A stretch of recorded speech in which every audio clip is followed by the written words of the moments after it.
Kylian Mbappé et Jude Bellingham dévoilent leur surnom dans le vestiaire du Real Madrid. Bonsoir à tous et merci de nous suivre pour l'essentiel de l'actualité madrilène en ce samedi 28 décembre 2024. Nous l'ouvrons avec le mercato de la Casablanca. Le Real Madrid a fait une tentative pour Alphonso Davies l'été dernier, mais le Bayern Munich a refusé de négocier pour l'arrière gauche canadien. Il est vrai que ces derniers jours, il y a eu des spéculations en provenance d'Allemagne sur la possibilité qu'il renouvelle son contrat, ce qui ne serait pas du tout le cas selon le journaliste sportif espagnol José Luis Diaz. Mais cela ne veut pas dire qu'il se rapproche davantage du Real Madrid, mais plutôt que son avenir est incertain et qu'il y aura encore beaucoup à négocier avant de finaliser son arrivée dans l'équipe blanche, ce qui ne sera pas du tout facile. José Félix a ajouté que c'est un jeu qui n'est pas encore terminé et il manque une main. Cela pourrait être une négociation compliquée qui pourrait s'éterniser sur le reste de la saison 2024-2025.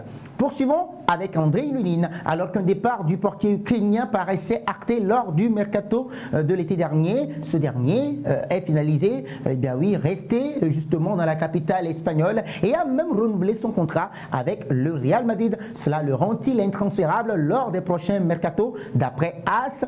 Tant s'en faut. Eh bien oui, même si Andrei Lunin a effectué des prestations remarquables la saison dernière et qu'il a une nouvelle fois démontré qu'il offrait des garanties assez fiables lors de la récente blessure de Thibaut Courtois, il est conscient que son temps de jeu sera famélique tant que le Belge sera dans l'effectif madrilène. Thibaut Courtois n'a que 32 ans, ce qui est loin d'être âgé pour un gardien de but et se pourrait quand même qu'il reste encore plusieurs années au Real Madrid. En conséquence, il n'est pas à exclure qu'Andrei Lunin cherche une porte de sortie lors des prochains mercatos. Désormais représenté par Jorge Mendes, le portier ukrainien sait qu'il pourrait jouir d'un bien meilleur statut dans un autre club européen. Dans tous les cas, le Real Madrid et lui ne seront pas du tout fermés aux potentielles offres d'autres clubs dans l'élite du football européen. Eh bien oui, l'été passé, Chelsea avait montré de l'intérêt pour lui, mais l'opération n'avait pas été menée à terme. De son côté, le Real Madrid est serein avec un contrat de son gardien renouvelé jusqu'en 2030. Il sait qu'en cas de vente de ce dernier, il empochera une somme d'argent non négligeable alors que le statu quo quand même s'était maintenu. Il serait parti gratuitement l'été dernier. Nous enchaînons avec Eder Militão, blessé au ligament croisé. Le défenseur brésilien récupère avec détermination et est attendu en pleine forme pour la saison 2025-2026 au Real Madrid. Sa résilience mentale est saluée par le corps médical du Real Madrid qui a souligné sa capacité à surmonter la douleur et à se concentrer sur la rééducation. Eder Militão avait déjà fait preuve d'une grande force mentale lors de sa première blessure au ligament croisé en août 2023 et son retour rapide sur les terrains en mars 2024 a prouvé justement sa capacité de récupération impressionnante. Avant cette nouvelle blessure, le joueur avait été un élément clé du dispositif de Don Carlo Ancelotti, étant considéré comme un titulaire indiscutable aux côtés d'Antonio Rudiger. Il avait disputé 12 matchs de Liga espagnole avec des statistiques solides, un but, une passe décisive et une défense presque imperméable. Seulement 6 buts encaissés en 12 rencontres. Même blessé, il reste dans le 11 idéal de la saison 2024-2025 selon WhoScored à la mi-saison.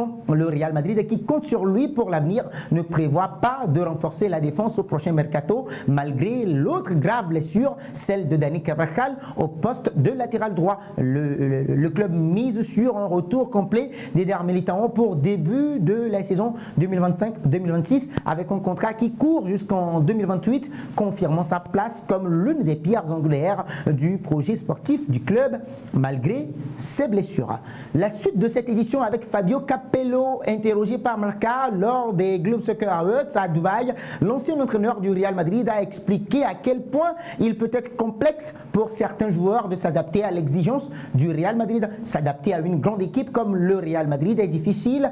J'ai vu des joueurs internationaux arriver là-bas et avoir peur, a déclaré l'Italien. Il a évoqué les débuts en demi-teinte de Kylian Mbappé cette saison, les attribuant à des problèmes en dehors du terrain plutôt qu'à des lacunes footballistiques.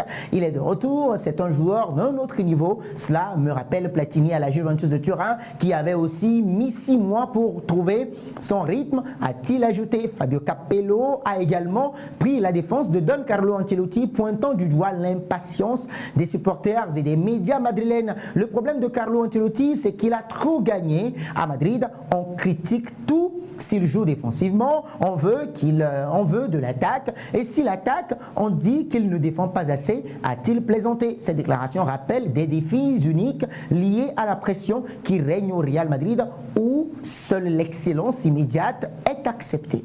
Nous terminons avec Jude Bellingham et Kylian Mbappé. Ils vivent seulement leurs premières années dans un Real Madrid où il est toujours difficile de se faire une place sur le plan émotionnel et où, sans aucun doute, conquérir le vestiaire est un autre défi pour réussir le Santiago Bernabéu. Bien évidemment, Monji est le surnom que les deux supporters, on va dire les deux personnalités se sont donnés dans le vestiaire du Real Madrid et qui apparaît dans différentes publications sur les réseaux sociaux. Après les succès de l'équipe ces dernières semaines, même après les récompenses remportées par Jude Bellingham au Moyen-Orient, on pouvait voir Kylian Mbappé lui rendre hommage sur les réseaux sociaux. Le nouvel ami du Colisée Blanc promet une connexion qui voudra quand même des nuits d'or, des titres et surtout de la joie. Jude Bellingham n'a pas hésité à préciser qu'il n'accomplirait rien de ce qu'il a accompli jusqu'à présent sans ses coéquipiers. Il y a une soif de gagner plus, 5 titres en 1 an,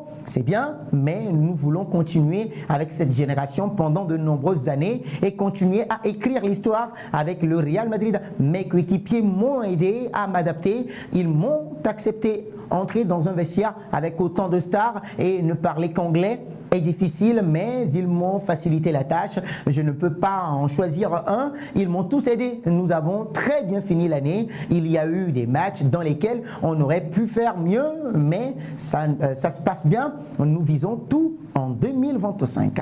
Selon vous, le Real Madrid va-t-il tout rafler en 2025? Donnez vos avis dans les commentaires et n'hésitez surtout pas à liker, à partager et à commenter. Merci de nous avoir suivis.